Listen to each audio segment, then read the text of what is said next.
The electron spin resonance experiment, basically it consists on taking a sample and place it on a magnetic field, and which causes the spin sectors to break its degeneracy,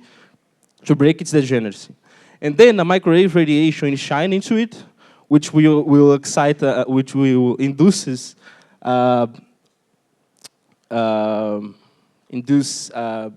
excitations between these states. And the sample will absorb part of the electromagnetic radiation power. With that, we will monitor this absorbed power by the sample, the derivative of this absorbed power by the sample as a function of the external magnetic field.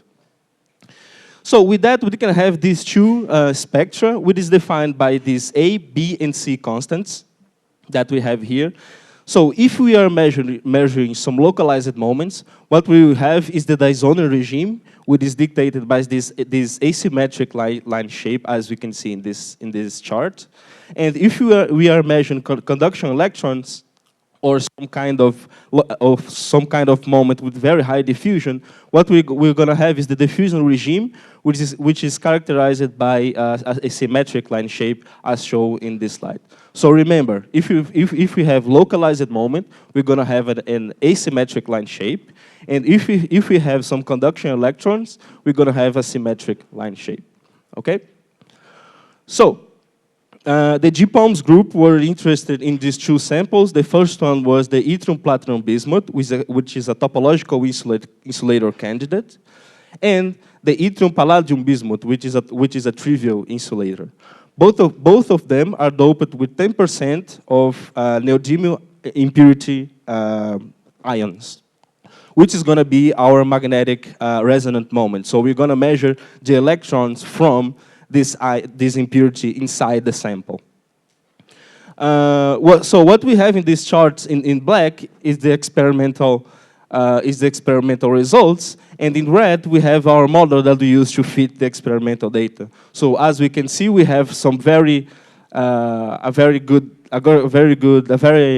were able to fit very accurately all the line shapes. And for the palladium compound, what we have here is that we have a completely asymmetric line shape, so a localized moment. But if we do the same measurements in the platinum compound, what we're going to have is a diffusive behavior. So what is happening in this compound is that the conduction electrons, the topological surface electrons is coupling with the electrons from the impurity, which generates this excessive diffusive behavior. So if you have any further questions, I will be in the poster sessions. Thank you very much.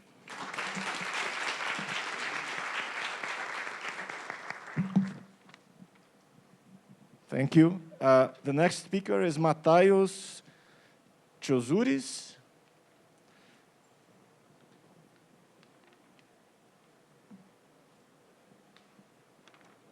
The microphone is there, and you can use also the remote.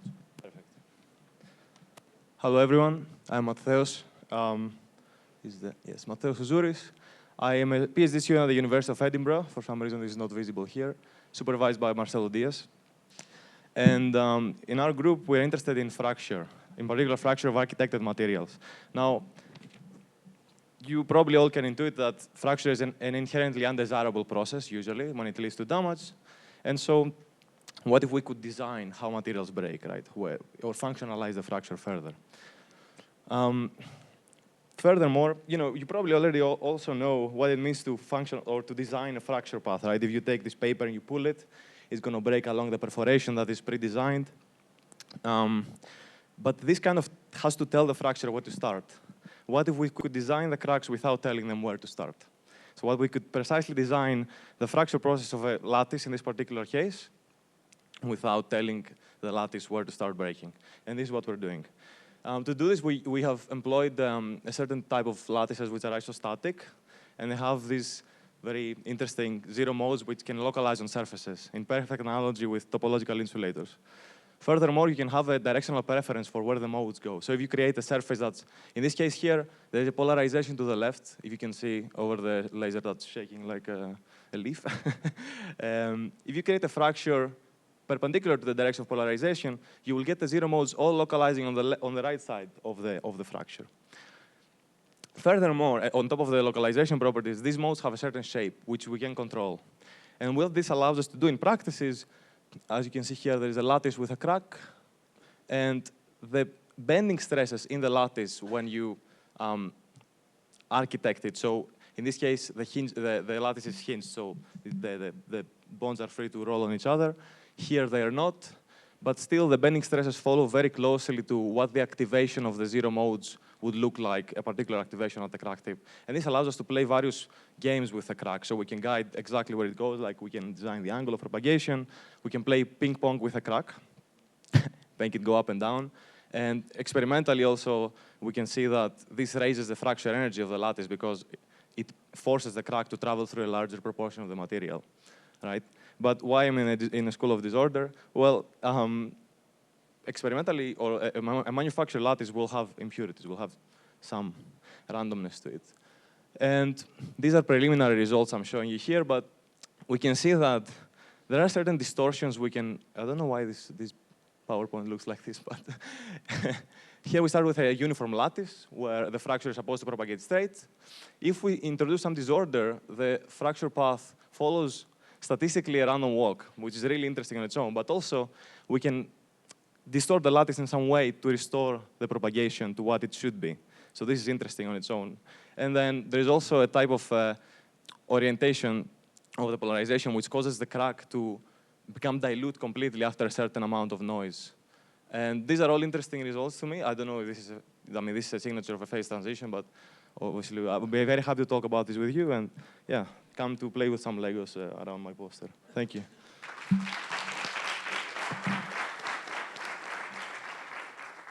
Thank you. Nice pun on the title. The next speaker is Filippo Conforto.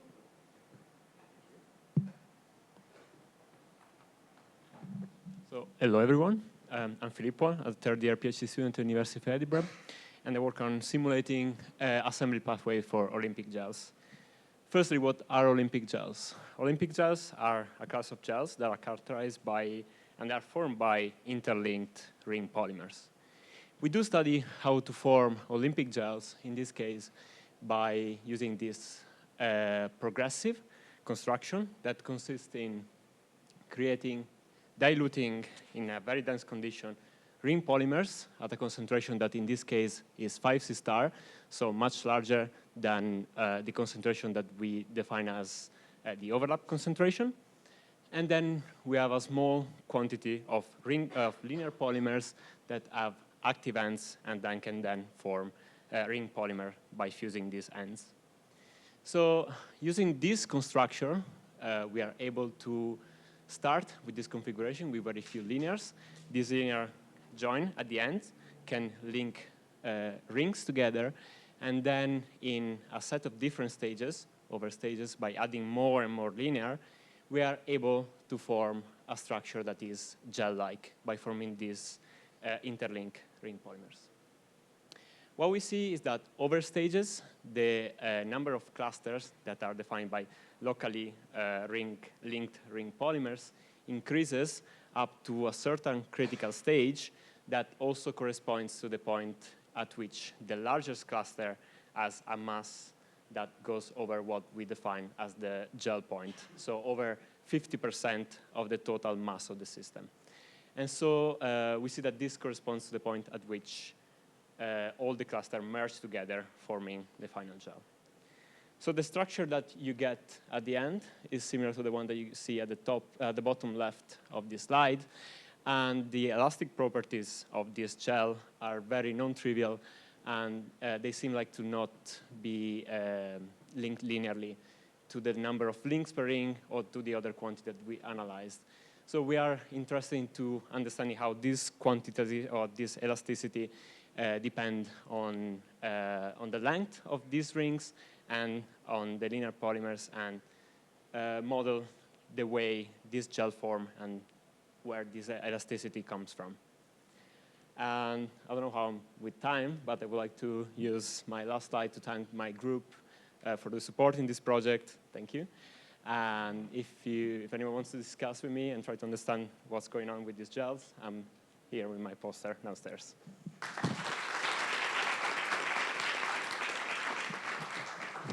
Thank you. So the next speaker is Rafael González Albaladejo.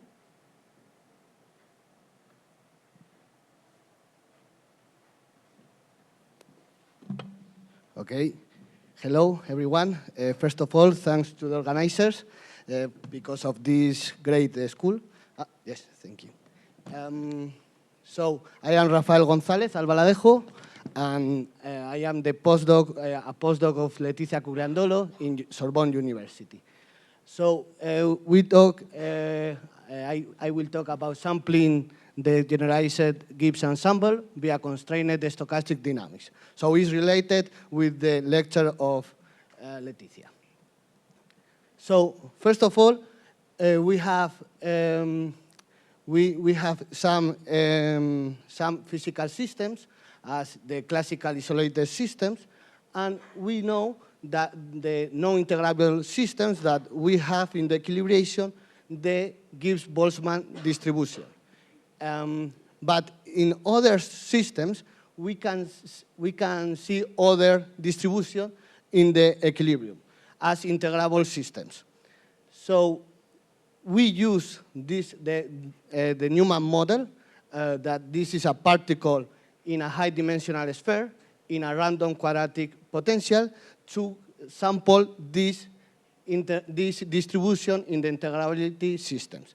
So we can see here that is this the generalized Gibbs ensemble with the sum of the different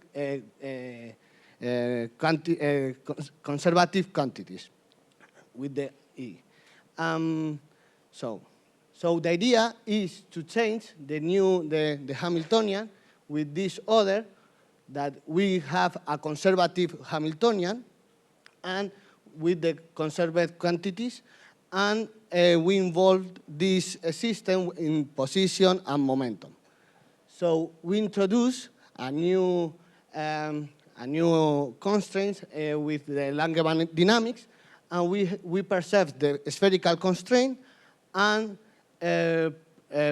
we have the noise of the Langevin equations to sample the distribution in equilibrium, the generalized Gibbs ensemble. So we have some results about the stability criteria that depend on the disorder coefficient of gamma, and we have to relate this disorder with the bath of the systems, and we have to see what happens in the equilibrium system of this. Okay, so thank you very much.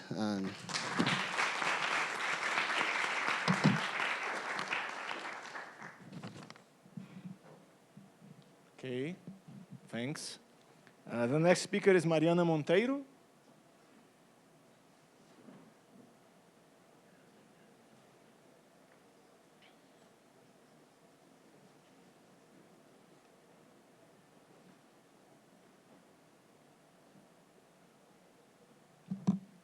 Good afternoon, everyone.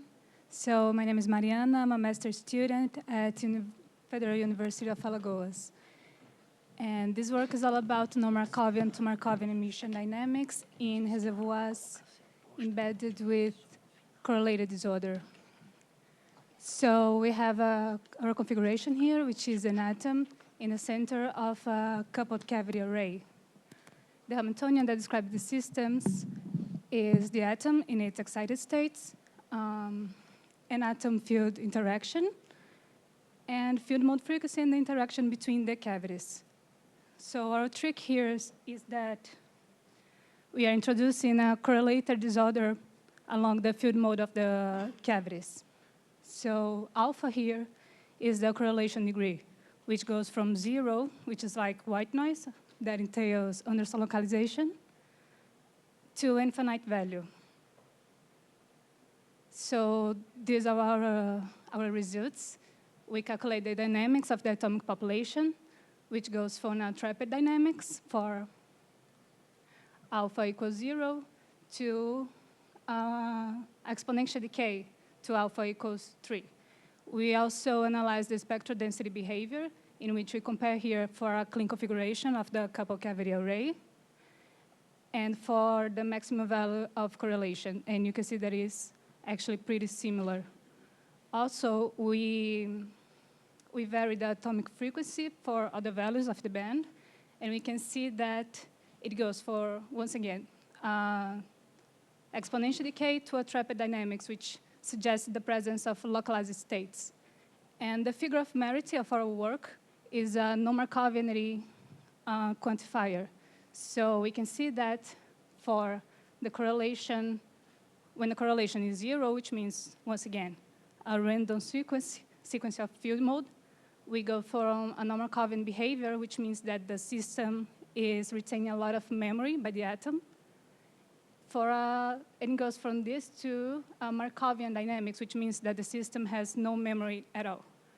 So yes, that's what we got. We see a transition from a Markovian regime to Markovian regime by tuning the correlation parameter, which is associated to a transition between localized states to the localized states. Thank you.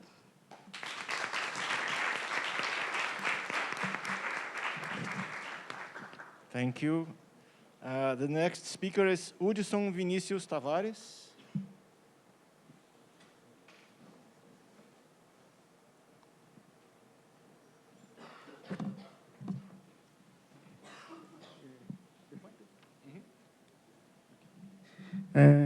Good afternoon, everyone. Sorry for my English, because my English is not so good. But my name is Hudson, and I am a master's student at the Federal University of Lavras, and I am advised by Professor Fabiano. And the title of this work is Scaling Laws and Applications in Urban Phenomena. And in this work, we study the growth of the city's area over time. Based on the existing literature, it is known that the urban variables scale following parallel. As can be seen in the figure 1, which show this using population data by area data. In this work carried out by our group, this mathematical expression was proposed to relate the longitudinal beta of each city with the transversal beta of the group of cities.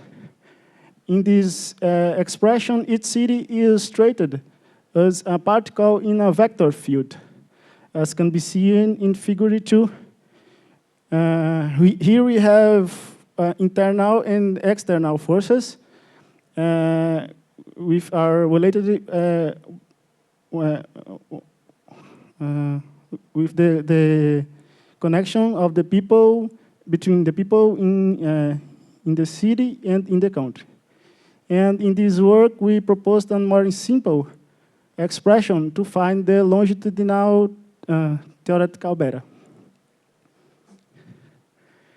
Okay. Here we have the distributions of the betas of each city and the fit of the transversal betas. And here we have 4 plots for some countries, and we have their, as can be seen, the distributions are similar, and we have the red line and purple line. The red line is the theoretical longitudinal beta, and the purple line is the median of the betas. As can be seen, the theoretical longitudinal betas values are close to the median of the betas. Okay, showing that this proposed equation was capable to find the longitudinal betas. Is it? Thank you.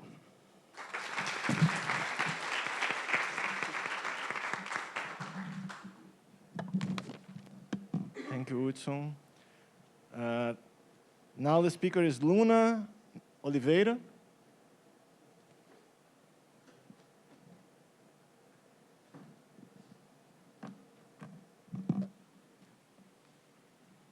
Well, good afternoon to everyone. My name is Luna. I am a PhD student at the Federal University of Paraná, here in the south of Brazil. And today I will present to you a part of my PhD studies where I am exploring the Hashiba effect in long semiconductor heterostructures. First of all, the Hashiba effect is a spin-orbit coupling phenomena that emerges in a system when we have some break of symmetry, special symmetry. So the problem that we are interested in is this illustration in the letter A, where we have a heterostructure formed by different semiconductor layers. And we consider an incident wave with certain angle theta, and the incident wave also have spin up or down. And we made some assumptions in the way that we can treat this three-dimensional problem as an effective one-dimensional scattering problem. And then for the figure in letter A, the cell of this lattice can be viewed in the right panel there, when we have the beta is associated with the Hashiba effect, and we have like other parameters concerning the materials that we are studying. As I said, the Hashiba effect emerges when we have a symmetry, so we are more interested in the figure letter B when we have two different materials inside the cell. And the approach that we use is analyze this problem as a one-dimensional scattering problem using the Green's function.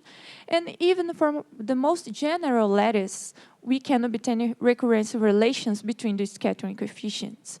And when we start looking for the periodic structures, this became even more simple because we obtain a continued fractions approach.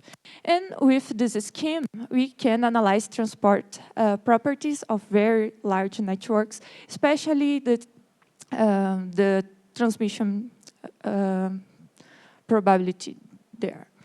So here I bring you a quick example. We choose some materials, and we can play with the parameters of our lattice. For example, if we kept the L naught, that is the length inside the cell, and change the L between the cells, we can observe, for example, that the spin up and down, the blue and red, sorry, the red and blue there, the mid bands for these spins can be decoupled in different energy regimes. And as I said, the network is very large, as you can see. If you are curious about, I am presenting a poster later. Thank you.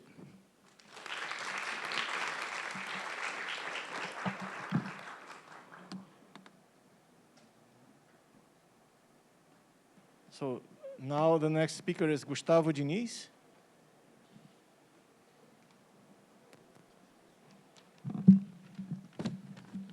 I mean,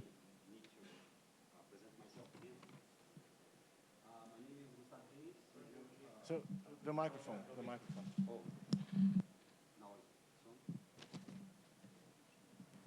Okay. This work was in the partnership of Piccoli and Oliveira from the University, the Institute of Physics of São Paulo, USP, where I did my PhD. The problem is very simple. It's about the X-ray photon emission, where the phenomenon is very simple. You shoot a photon and remove one electron from the core and observe what's going to happen with the conduction electrons. Well, it's expected that you have a lot of excitations is this problem. You could also have high energy excitations, but usually you expect this high energy excitations doesn't matter too much because it will only contributes very fast. But this problem, because the attractive potential you leave behind after you remove one electron, you have this, let me print it to you. No, sorry, yeah.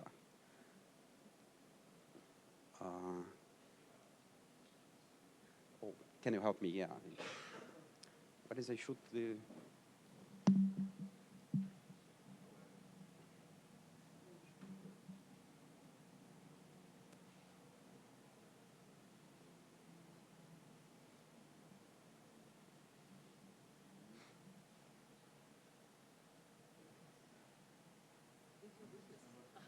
Sorry, what is the pointer? The pointer should be that one. Oh, yeah. What did you do? Yeah, here. Let me try.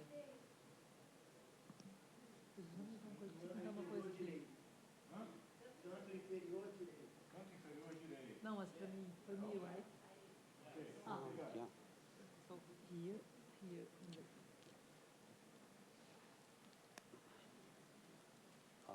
Well, I'm jump a little bit because this confusion, but you can ask me after anything.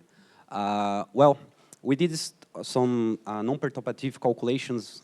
We find the many-body green functions, which is proportional to what we observe experimentally. We compare with the numerical results and also with the experimental ones. And this look like this some high energy stations of this bound state. It matters a lot. So yeah, I think it's easy. You could ask me questions later. Thank you, guys.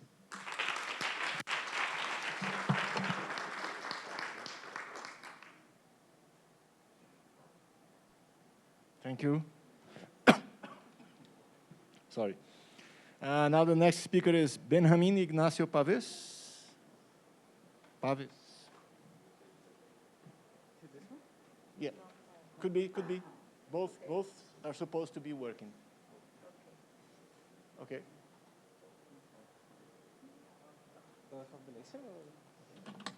So please use the microphone also.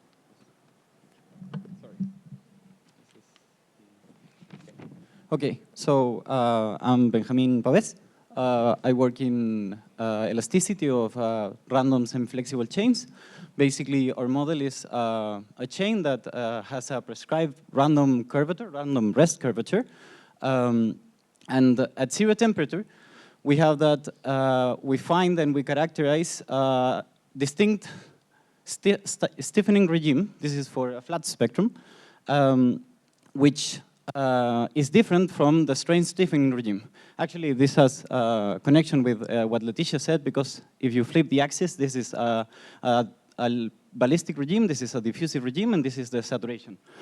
So our model is very simple, and it's a first principles model.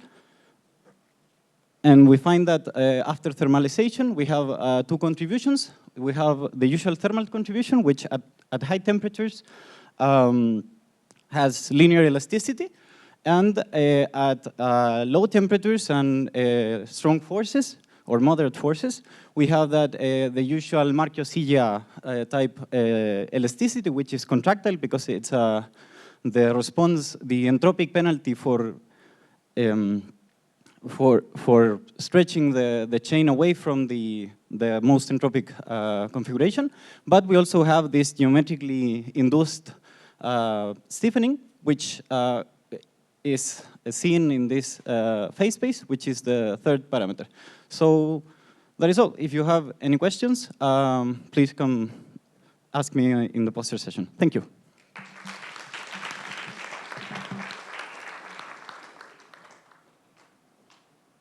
Thank you. So the next speaker is Daniel Zora.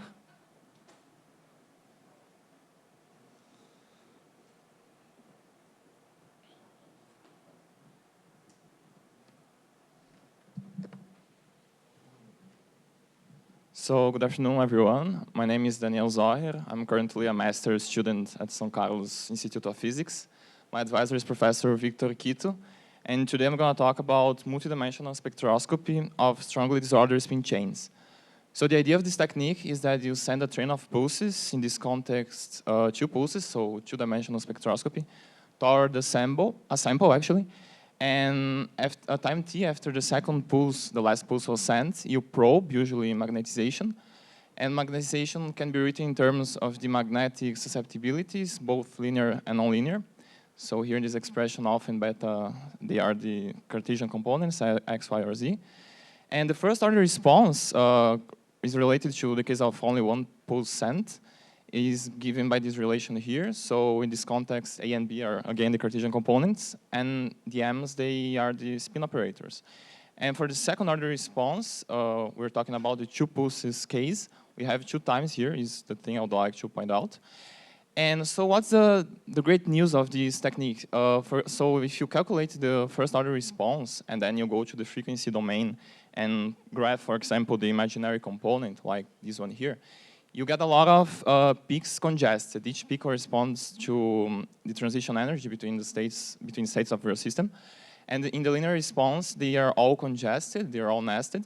And to solve that, you must go to higher order response, in this case, second order, so you have two frequencies.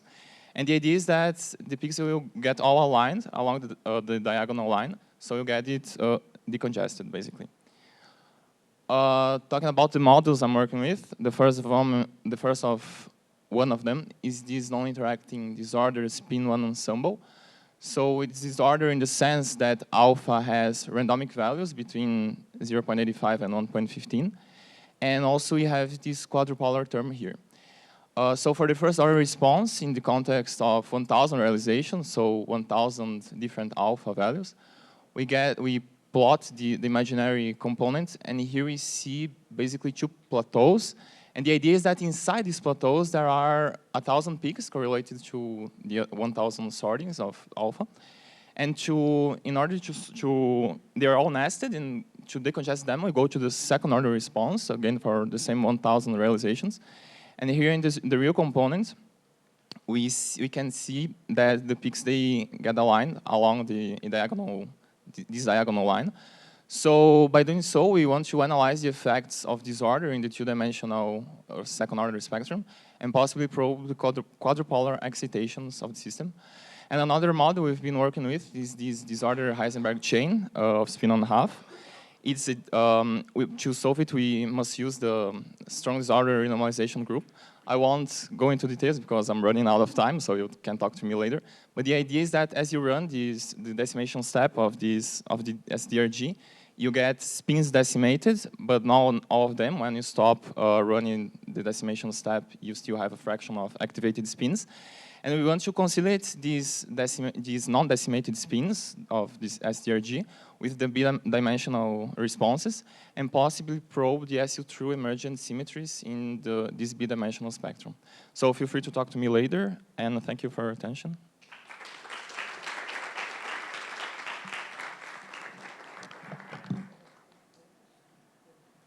Thank you. The next speaker is Luisa Mossi.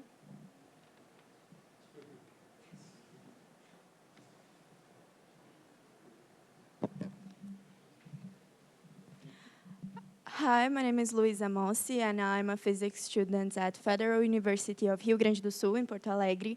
And I'm here today to talk a little bit about our work on tracking and analyzing confined ciliated microswimmers. To be more specific, we're working with Paramecia, which are single-celled organisms that move using their cilia. And first of all, I'll talk a little bit about the experimental part of our project, that we record a lot of videos using a microscope, of course, and we record this Paramecia moving in two different environments, in clean water and in contaminated water. This water is contaminated with a toxic compound called 3,4-dichloroline, and we want to study how the movement of these organisms is different between these two environments. Here you can see that there's a picture of the microscope, and these little rectangles are our AI-based tools that we developed that are tracking the Paramecia. And after we have this tracking part, we can plot their trajectory. Here I brought just one trajectory example of about 2 seconds, but of course in my poster I have more. And you can see that it's a mix of persistent motion when Paramecia moves without making a lot of angular variations. And we have also what we call the voiding behavior. That's when Paramecia has a lot of angular variations in a short period of time. And here I also brought a little bit of graphics. I have more, of course, in my poster, and we can discuss more later. But here I have a graphic that shows how we quantify our persistent motion. And first of all, we calculate the angular variation between 2 points of trajectory, and we define a threshold that in this case is 20 degrees. And the time and length when and where Paramecia doesn't have angular variations bigger than the threshold we define, we say it's a persistent motion. I also brought here 2 histograms that shows the difference between clean and contaminated water. I have more analysis that I can show you if you're interested in. And we can see that here we have the frequency of angular variations from 0 to 180 degrees. And in contaminated water, the frequency of angular variations bigger than 100 degrees is bigger than in clean water. So we can say that in contaminated water, we have a more avoiding behavior. So if you're interested in that, I would love to talk more with you. Thank you so much.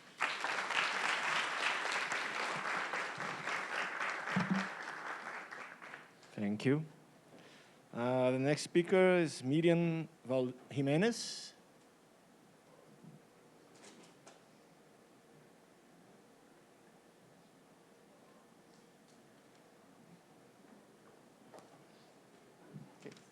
They have the microphone. Okay, hello everyone. I'm Miriam Jimenez. I'm from Puebla, Mexico, and I'm a master's student, and this is my work. Next slide. Okay, in this work we study a system of spin Hall particles, and this is the Hamiltonian that describes the system. We consider closed boundary conditions, and in the Hamiltonian we consider interactions and couplings between nearest neighbors, and the Hamiltonian also has a potential, on-site potential, quasi-periodic. When there are no interactions in the system has a phase transition between extended states to localized states with a single critical point. And when the system has interactions, there are 2 double phase transitions between extended states to a critical region, and from this critical region to localized states. We start from the Schrödinger equation, and we are interested in this quantity. This quantity describes or measures the spacings between nearest neighbors, level spacings, in fact. And we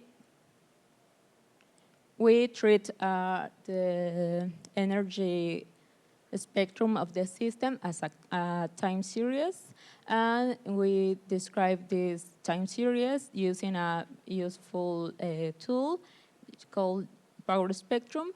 The power spectrum also has used in another context, like to study heartbeats, earthquakes, or music, or something like that. And this approach has been also applied for our model, and we find that when the system is in the extended phase, the power spectrum decays as 1/k, and when the system is in the localized phase, the power spectrum decays as 1/k squared. And we study also another quantities from quantum chaos. And that's it. If you want to know more details, so go to my poster. Thank you.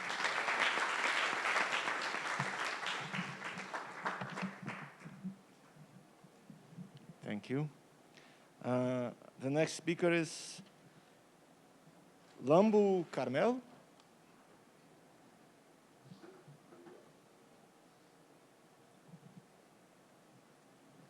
There you have the microphone. Good evening or good afternoon, if I can say that way, everyone. I'm called Lambu Carmel, and I'm presenting on delayed simulators systems in a fluidic environment. So I'm from the University of Chang in Cameroon. I am Lambu Carmel, it's written there. I'm collaborating with Thierry Djogo and Corny Staff, Ludo Patrick, my professor. And automatically also here we have Hilda Seidera working with us. So today what I'm going to show to you, okay, I'd say in figure 1, we have complex systems where we have sperm cells in A, B, we have a moving object like birds, and here we have the C elegans.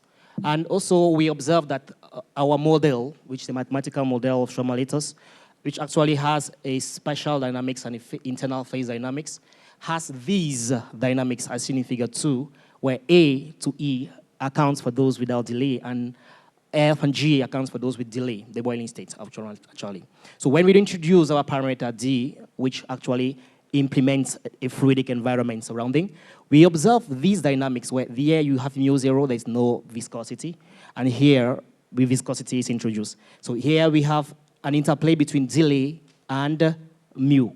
So we see the effect, we see that actually at this state, the viscosity has a great impact since it brings us to these new dynamics, which has never yet been uncovered in these denominators, which is a form of dynamic async, where the states are disordered. So when we move on, we observe from figure 4 that actually interplaying with various other parameters, that's complex and the chromatose other parameter, with our parameter mu, which is the viscosity, we observe a trend or a trend of flow. And so going to 5, we actually see that there is a shift in the other parameter brought up by mu, the viscosity. So now going to 6, the most interesting is we can move from one state to another, which is a premiere in this project on which we are working. Increasing mu from 0 to 2.5, we actually see there is a change from the splintered phase wave to the active phase wave, which was not yet discovered. And so this one, which I showed already before. These are the primers which are observed in this project. So if you want to exchange more or not, please meet us during the poster sessions. Thank you.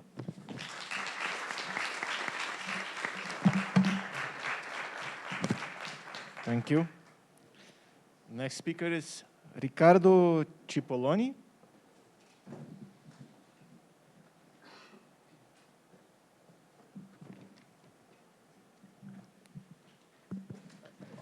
Hello. Thank you very much. Hello everyone, good afternoon. I'm Riccardo Cipolloni and I'm a PhD student at Università La Sapienza of Rome in Italy, under the supervision of Professor Ricci Terzenghi and Professor Zamponi. And also I recently concluded my period in abroad in Sorbonne Université at Paris under the supervision of Professor Cugliandolo. And my PhD project is focused on dynamics in disordered spin systems at low temperature. These systems are characterized by a free energy landscape which is highly non-convex at low temperature. And just navigating through it, it gives rise to, an abundance and richness of timescales, different processes. And while the work with, while the work with Professor Cugliandolo has been mainly focused on models with continuous variables, as in the spherical p-spin model, where you working at the thermodynamic limit, you can get PDEs describing the dynamics of your system and you can integrate them. The work in Rome, which is also the one about which I'm presenting my poster, is done working at finite size of your system. And it's mainly numerical. And through a transition pansampling algorithm, we characterize transitions between different states of different easing systems in their low temperature phases. So, these processes, of jumps between different states would be very hard to observe. Technically impossible with the standard, Markov chain Monte Carlo methods or, event-driven dynamics. So it's very important to have an algorithm to get rid of all the time you would spend in your initial state and just to have a way to sample these transitions. And we get to do it. You see, we observe these sudden jumps between two different states at magnetizations -1 and 1 for ferromagnetic systems, which are the one about which I'm presenting results. And you have bumps in energies. And this is, even for small sizes, this would be very hard to observe at low temperature. So my poster will be about just ferromagnetic graphs, ferromagnetic interactions for two random type of graphs. So the mean field behavior, which is, the one with the largest time growing at low temperature, you would have to await because it would be exponential. And we can do also for mean field models a comparison with analytical results, and also a small graph with some structure, which is also interesting for some other aspects. So I mean, and we get to have an insight on these processes which are difficult to study, and I hope it's interesting. So if you want, just come at my poster, we can discuss about these or related topics. Thank you very much.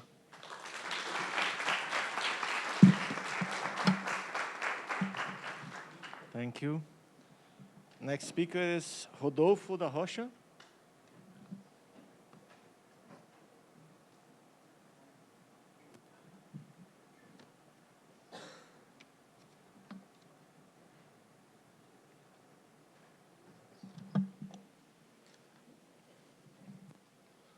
Sorry, where?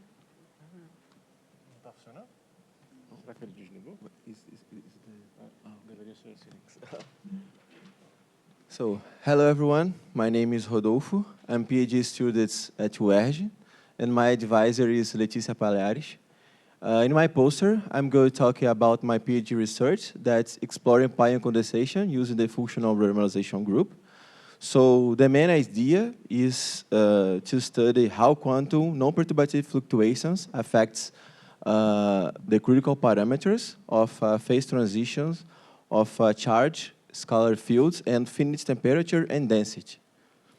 So this was done from a non-perturbative approach called functional renormalization group, or FRG.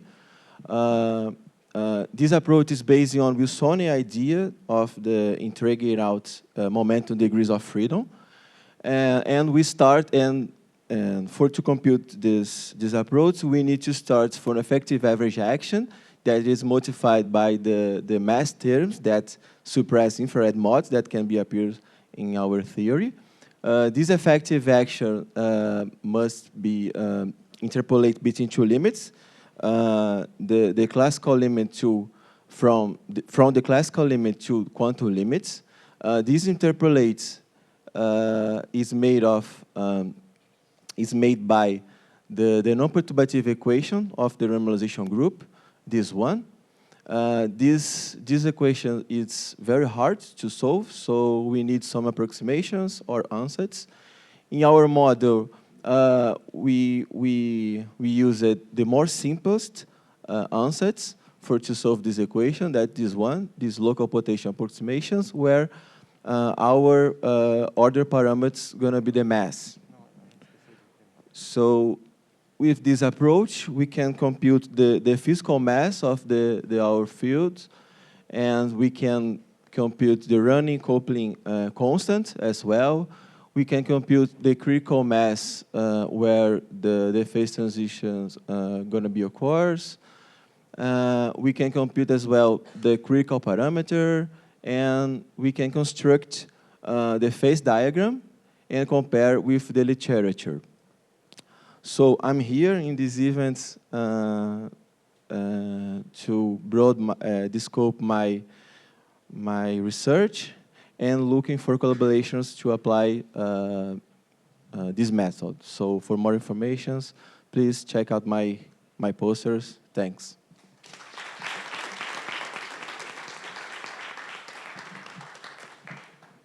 Thank you. Pode deixar aí. Now, the next speaker is Jefferson da Silva.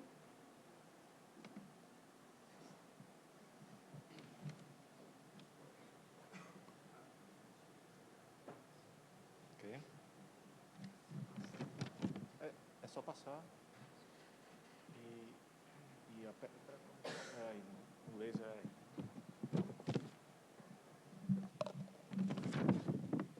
Hello, everyone.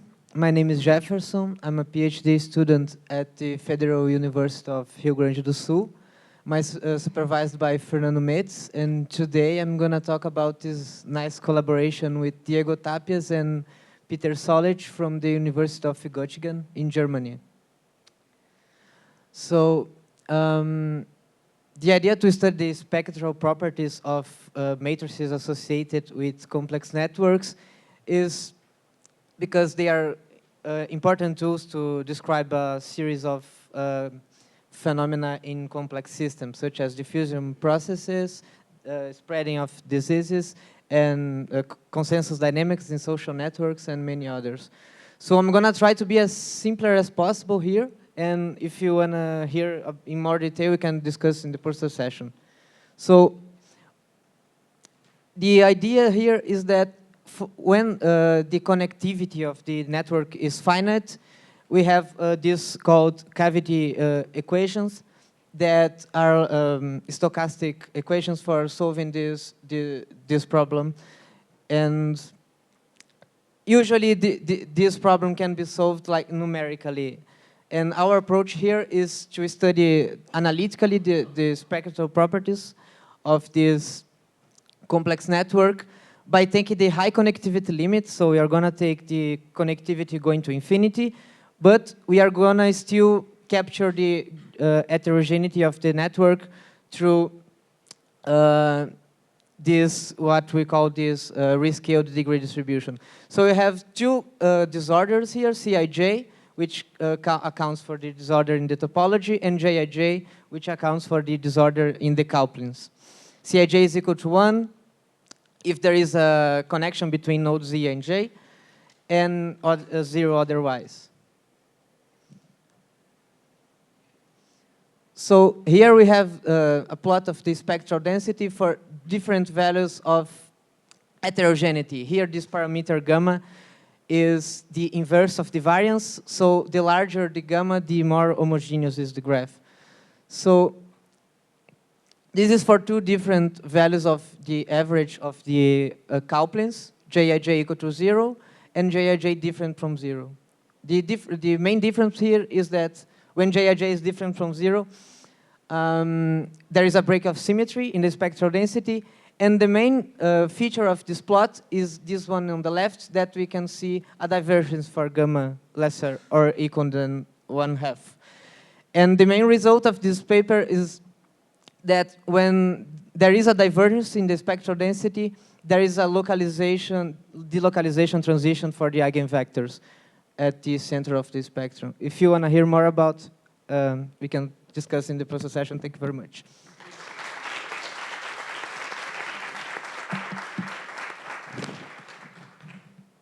Okay. So next speaker is Gabriel Santana da Silva.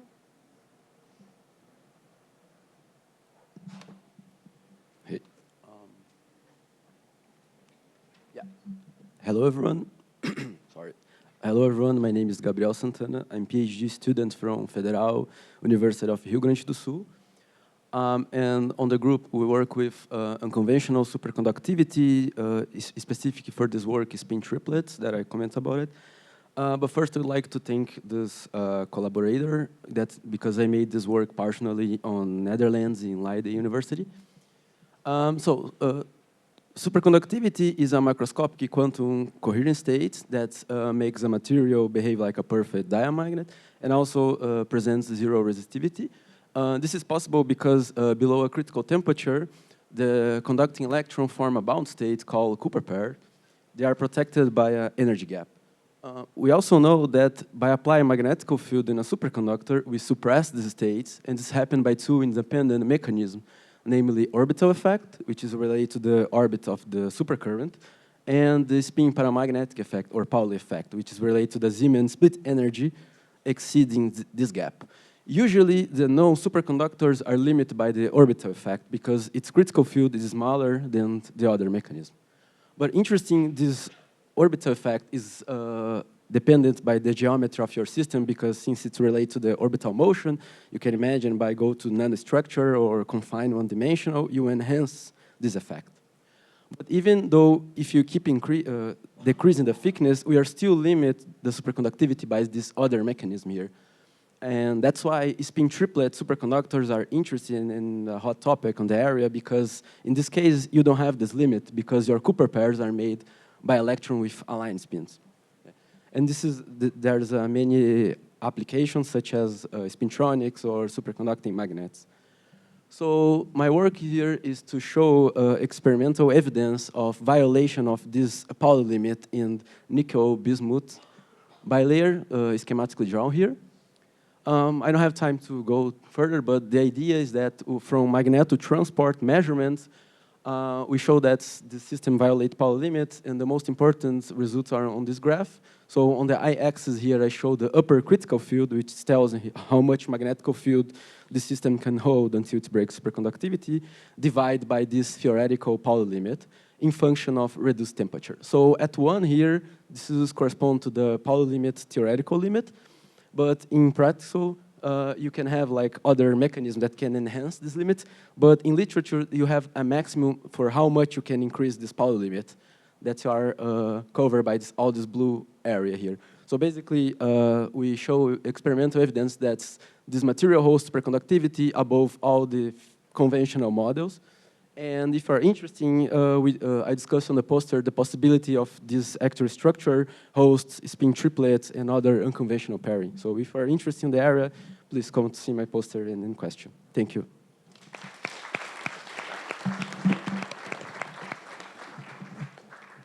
Thank you. Now the speaker is Pedro Barbizan.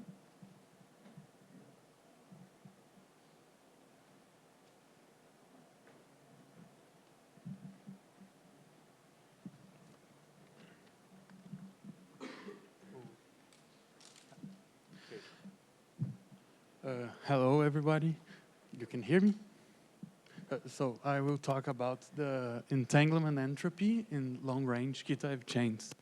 So I will talk about not exactly the Kitaev chain, but one extension. It's a model with long-range hopping. Hopping eventually, and also pairing decaying. These both interactions have long range, so in this sense they have algebraic decaying rates, both in the hopping and also in the pairing. So in this work we are interested in the entanglement entropy, or in the scaling behavior of the entropy, the entanglement entropy, not a thermal entropy.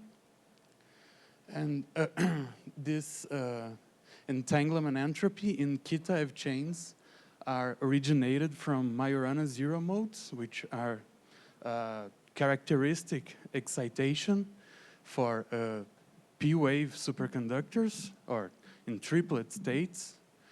These states are usual even in every kind of P-wave superconducting state. And recently, Microsoft has released, with some controversial maybe features of topological computation, which is made using non-abelian anyons, which is not the aim of the work here to do braiding rules or fusion rules, but it's an interesting topic also. I'm more interested in the long-range behavior, which upon a certain threshold, we don't have more a way to define two partitions and consider all the system and the environment by itself. The boundary term between them are not negligible, even in the thermodynamic limit. And, well, I here have some minor results, which you can see in my poster.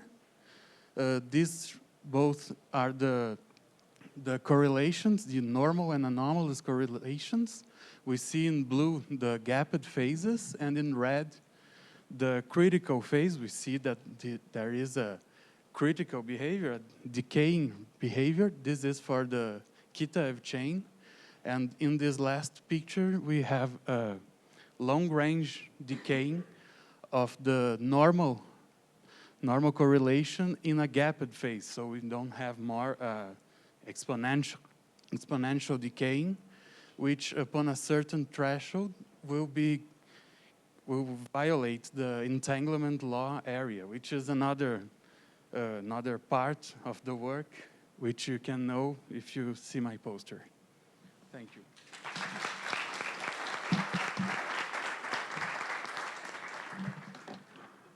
Thank you. The next speaker is Pedro Silva.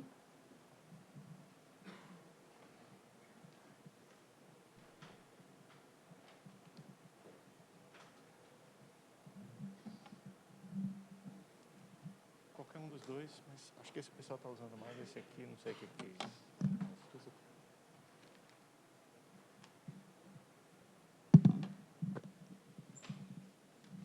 Hi everyone, my name is Pedro. I'm a PhD student at University of São Paulo. Well, first, what is magnetic frustration? Whenever your spins cannot fulfill all the interactions at the same time with its surrounding, we call that magnetic frustration. And magnetic frustration is a very strong tool towards very non-standard ground state phases, magnetic ground state phases. In our group, we study these compounds, A2B2 epitoxides. They are called pyochlores, and of course, they are magnetic. They have magnetic frustration, and historically, they have a long known results about exotic ground states: spin ice, spin glass, spin liquid, quantum spin liquids.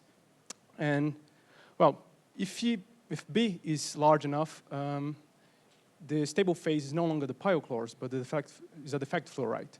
The defect fluoride, we also have magnetic frustration, but not only magnetic frustration, but also disorder. And A and B are, A also is a rare earth, and B is a transition metal.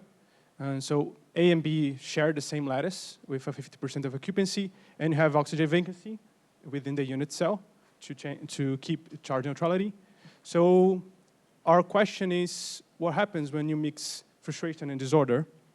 And more importantly, can disorder be used as a tuning parameter towards quantum phases, quantum integral phases? And that's what we're trying to answer experimentally. So we synthesize some hafniates and homium zirconate. We perform some Buck measurements. So we measure Buck response to see dynamics, spin dynamics, to look for phase transitions or its absence. And so we measure magnetization, AC magnetic stability down to 50 millikelvin, and also specific heat. And also we measure inelastic neutral scattering.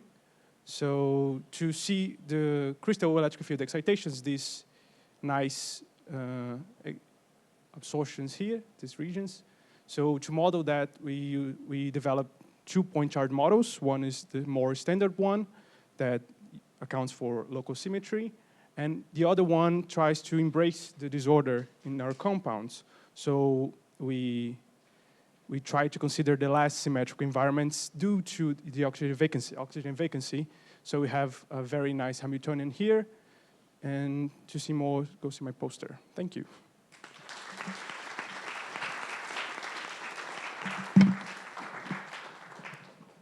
Thank you. Now we have Maicon Araújo.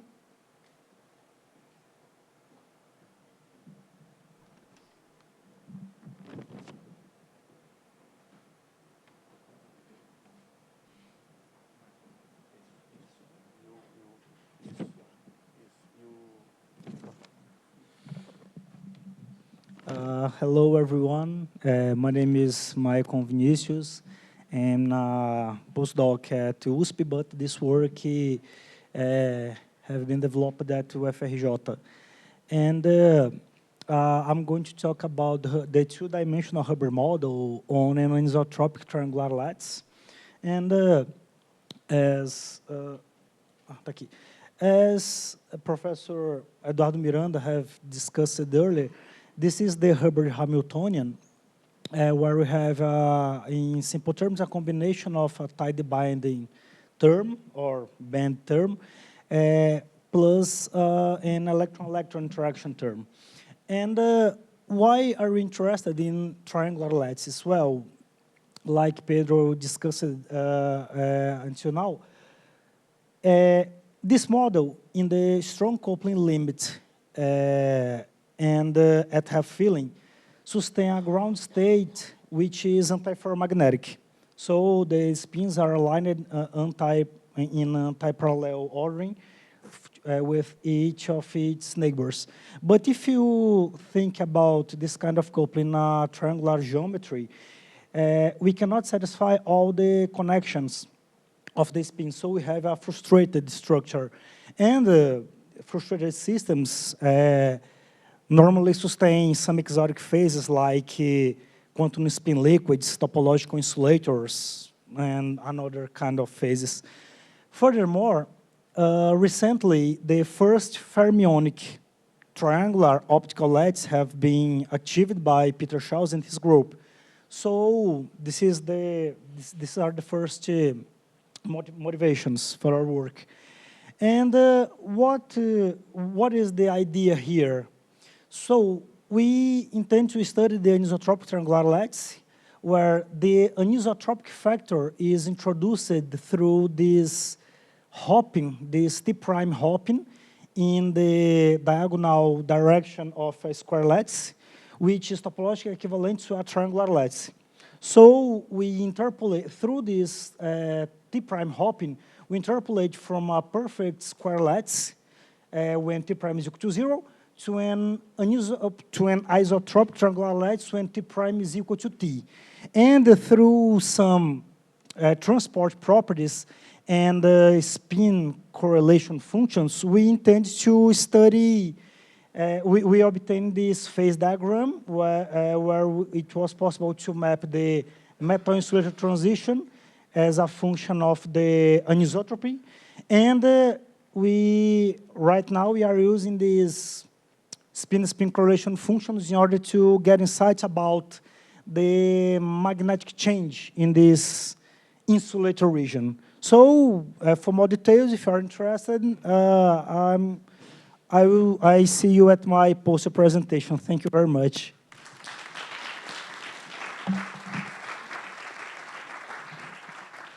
Thank you. Now we have Leonardo Leiva.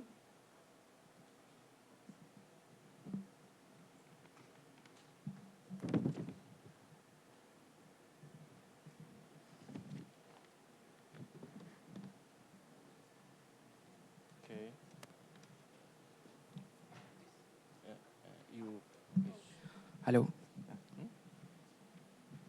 Okay, thank you. Well, I am glad to be here to motivate you to visit my poster. Well, we are trying to bridge in the gap between avalanche relaxation and yielding transition. What does it mean? Well, amorphous materials presents a yielding transition, which is the transition from solid to liquid through a shear stress, an external shear stress. Similar behaviors appear in some active systems with with particles with infinite persistence, and a previous work tried to study the rheology around both, comparing them. Those works state some differences between them in rheology, but in the other hand, in the study of the relaxation of avalanches in a quasi-static regime, they find almost the same results. So the main difference must appear from dynamics, and that's where we arises with our model, which is called a control relaxation time model, which starts from the quasi-static limit and tries to generalize controlling the relaxation time. And with this model, with our model, we recover some previous results from rheology, and we go further, obtaining some other critical behaviors which are really difficult to study in other circumstances. And those results you could find downstairs in my poster. I hope you visit me and ask something that you want, something you might be interested. Thank you.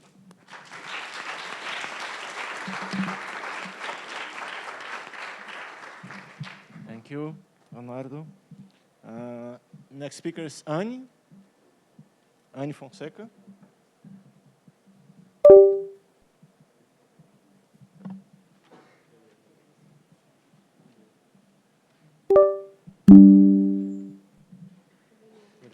o arquivo.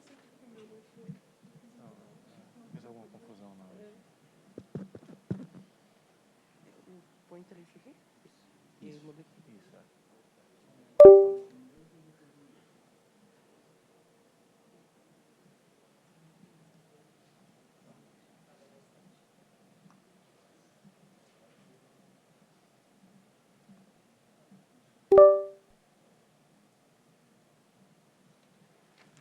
Obrigado.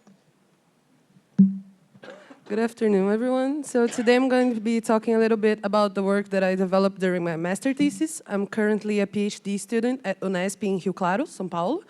And what I'm going to tell you about is how can we connect a chaotic system to very known tools from statistical dynamics. So we did this studying a billiard system.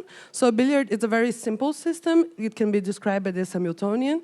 And the shape of the boundary plays a major role in the system. You put a particle or a set of non-interacting particles to collide inside of the billiard, and you let them evolve. And when you plot the phase space for the circular billiard, you have this very integrable, very beautiful one. But if epsilon is different than 0, very small epsilon, you have this phase space, which has chaos. And if we introduce time dependence in the billiard, we can see that the velocity grows unbounded, which is known as Fermi acceleration, and is also known for cosmic rays and other systems. And we can suppress this growth by introducing some dissipation in inelastic collisions. So even for a very small parameter, we reach saturation, which is the dissipative. And we are studying this phase transition, which is a second-order phase transition. We have scale invariance. We can do a universal plot. So we did this by solving the diffusion equation for the probability distribution according to the velocities. So here we have the phenomenological distribution and the analytical that we proposed. And when we solve this, we can not only obtain the velocities analytically, but we can also find many other interesting results, such as the diffusion analytically, and the susceptibility, and the order parameter, and many other things. And this was very important because this system, it's very hard to study phenomenologically. It's a very big system. The equations are all implicit. They're very demanding to plot numerically. So we find this analytically, and we also did this initially for the dissipative standard mapping, which I'm sure some of you may know, which is bidimensional, two-dimensional. And here, the billiard system is actually four-dimensional because you have two angles, the velocity and the time. And it also worked perfectly. So we're actually hoping to expand this treatment for other systems which undergo a similar second-order phase transition and also present chaotic behavior. So if you guys are interested to learn a little bit more about chaotic dynamics, or you have any idea of any systems you guys think we can apply this, I'll be very grateful to see you at my poster. Thank you.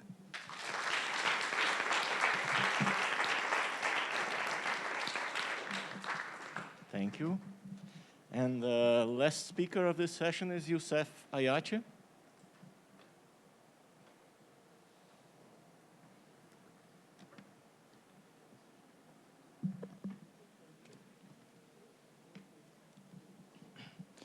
Hello, everyone. I am Youssef, a second-year PhD student from Morocco. I am presenting here part of my ongoing research on quantum sensing with a particular focus on non-equilibrium quantum thermometers.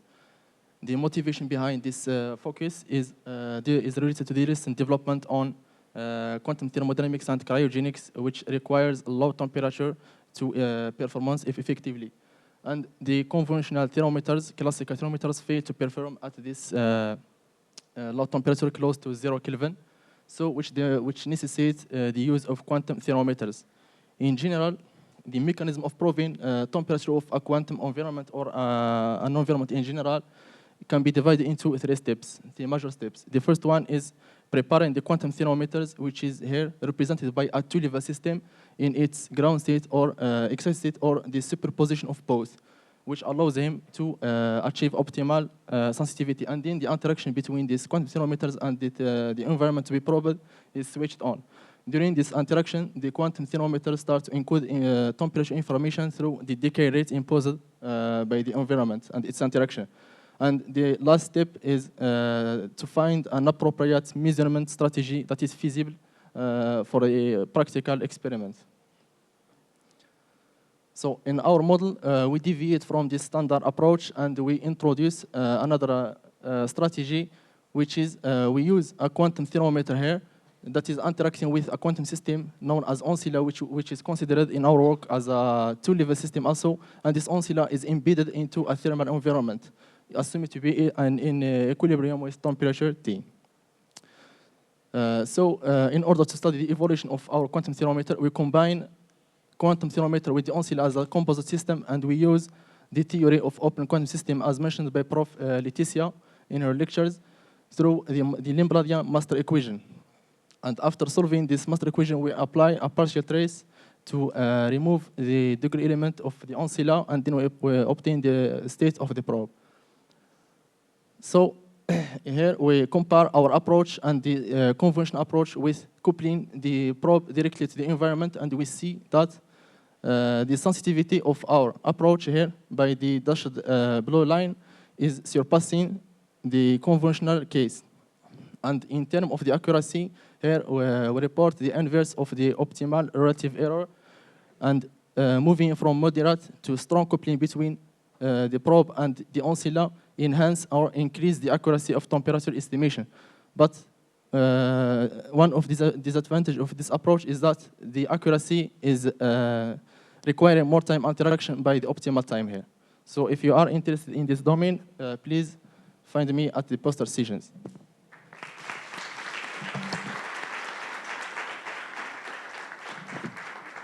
Okay. Thank you for all the speakers. Now I think we can go to the coffee break. Oh, there's one missing. Okay. You're missing? What's your name? Okay, you did not. Okay, come here. Did you send? Did you send your guys? Did you send your No, PDF? he did not. Yeah. So yeah, poor guy. He's like, Okay. please. Just a question. Did everybody? Okay. Mas você mandou? I don't know how to deal with that. Tá So bom. come here. Okay. Okay.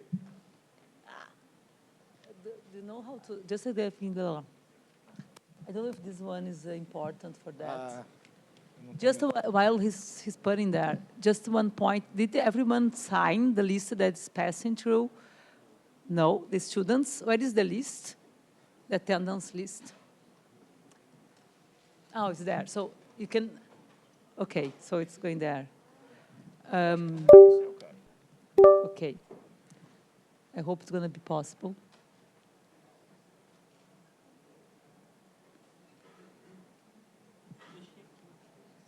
Você deixou nesse? Ah, desculpa, isso aqui não é. Eu pensei que você. What is happening? Não, é. Don't. Okay, so can you present your? Are you going to be able to? No. Otherwise, you can just tell us your work. You know, it's going to be like woo. No. Thank you.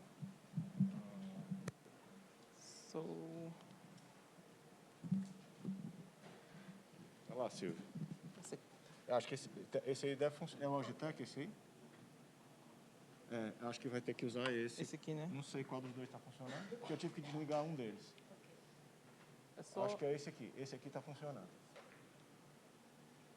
Esse aqui tá funcionando. E o pointer? É, acho que deve ser aqui. Eu não sei. Acho que eu prefiro esse. É, mas eu tive que desligar para botar o seu pendrive. Ah, tá bom, tá bom. É com esse aqui mesmo. Okay, hi everyone. Sorry for this this occasion. So, my name is Silvio Quintino. I am PhD student at Institute of Chemistry of São Paulo State University, or UNESP, and the name of my research project is average and typical entanglement for studying metal insulator transition disordered quantum nanostructures. This is the overview. the methodology. Okay, the methodology is on the left side. Okay, so in general lines, it has been calculated the average and typical entanglement, where the typical is on geometric mean, okay, of the single site entanglement values for an disordered Hubbard chain, where the external potential is simulated by point-like impurity that are distributed throughout of the system, okay? On the middle, we have some results obtained for the disordered non-interaction case, and in general line, when the disorder strength is sufficiently high, effectively we have two subsystems. One subsystem associated to sites, impurity sites, and the other one associated to sites without impurities. Okay, and this is can be observed in these two top graphs. Okay, we have the double occupancy of the sites, impurity sites, and the double occupancy of the sites without impurities. And this behavior emerges on the average entanglement and the typical entanglement. Okay, so it clearly the average and typical entanglements are very different. Okay, and finally, when the interaction is considered in these two graphs, we can observe the appearance of the mod-like transition at non-integer fillings, as pointed by the head arrow. Okay, guys, it was my presentation. Again, sorry, but if you interested and want more details about this, I wait to you during the poster session. Thank you.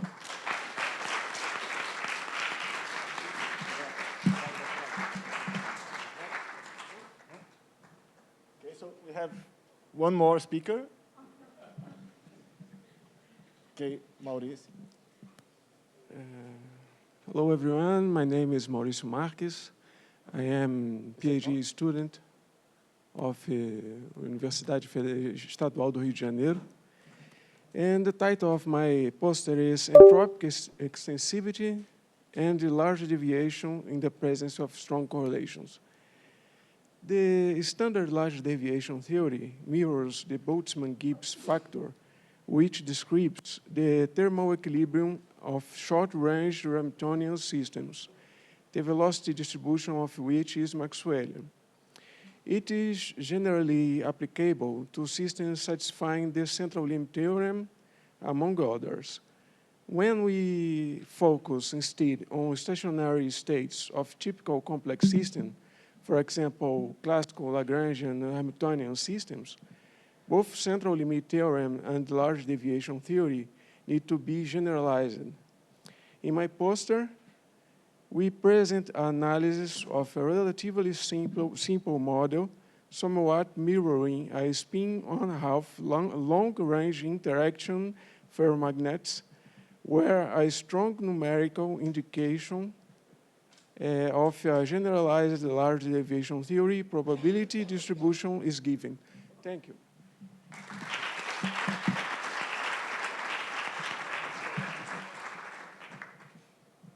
So, anyone else? Okay, so I think now we can go to the poster session and the coffee break. Thank you.